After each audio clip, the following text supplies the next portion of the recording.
Today I'm making rum coconut macaroons for Valentine's Day. And this is what you need. You need 2 eggs, just the egg whites.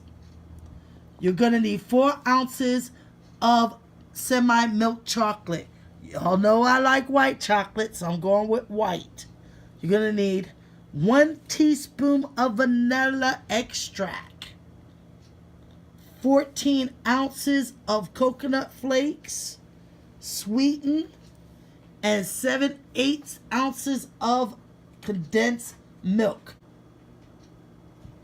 and a 1/4 teaspoon of salt. The salt and the egg whites is going to get whisked until it stiffens.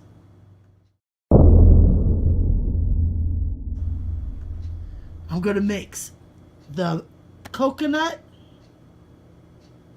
and the milk and a vanilla extract separate. Then we'll be back. And I mixed it well, and now I'm going to make cookies and put them on a parchment sheet. I decided not to use my mat because this is white and my mat is black.